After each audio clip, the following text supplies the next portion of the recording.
صرف،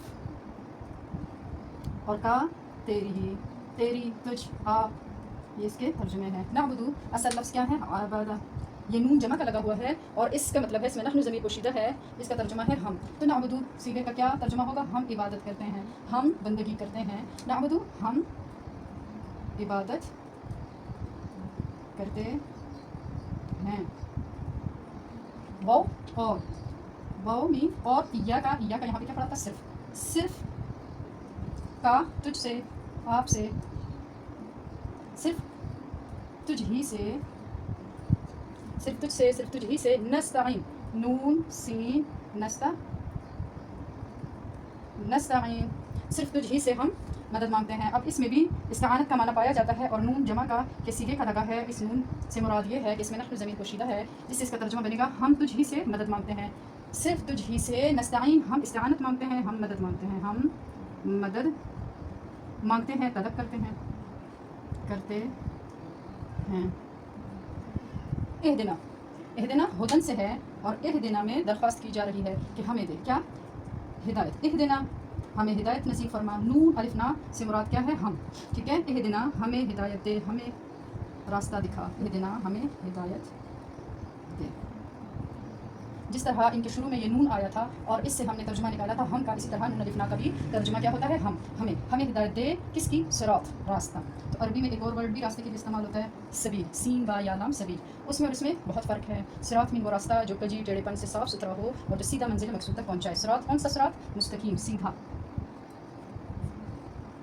تو بمحاورہ ترجمہ ہو جائے گا ایاک نعبد و ایاک نستعین، ہم صرف تیری ہی عبادت کرتے ہیں اور تجھ ہی سے مدد طلب کرتے ہیں۔ اہدنا ہمیں ہدایت فرما، صراط المستقیم، سیدھے راستے کی۔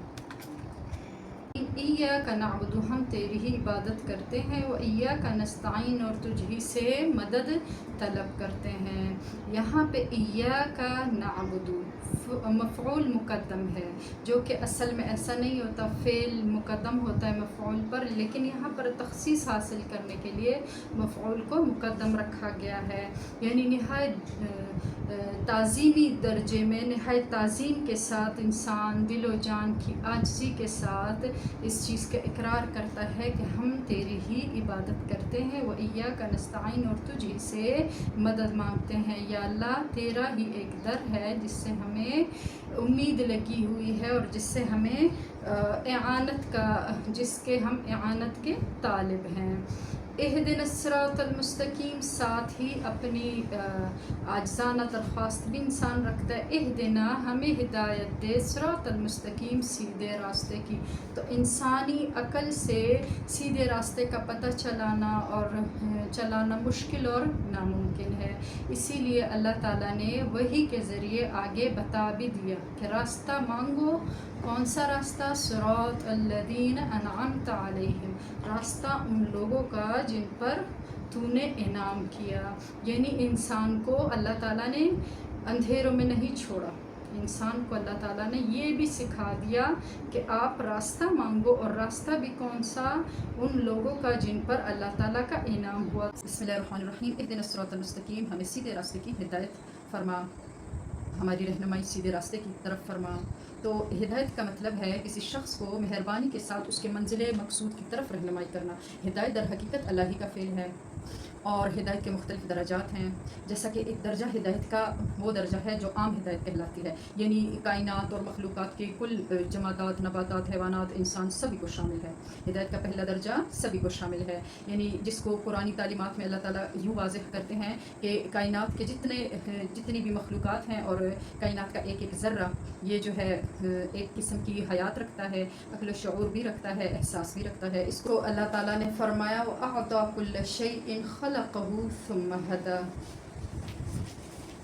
دوسرا درجہ ہے وہ پہلے کے مقابلے میں ذرا خاص ہے، اس کا تعلق دوسرے درجے کی ہدایت کا تعلق ذوی العقول سے ہے، یعنی کہ وہ ہدایت جو آسمانی کتابوں کے ذریعے، انبیاء کے ذریعے انسانوں تک پہنچی، تو جنہوں نے اس کو قبول کیا وہ مسلمان کہلائے اور جنہوں نے اس کو رد کیا وہ کافر کہلائے۔ ہدایت کا تیسرا درجہ دوسرے درجے سے بھی خاص ہے، اس کو دوسرے الفاظ میں توفیق بھی کہا جاتا ہے، یعنی کہ ایسے حالات پیدا ہو جانا کہ اللہ تعالیٰ کے احکامات پر آسانی ہو، عمل کرنا آسان ہو، اللہ تعالیٰ کی طرف انسان جھک جائے۔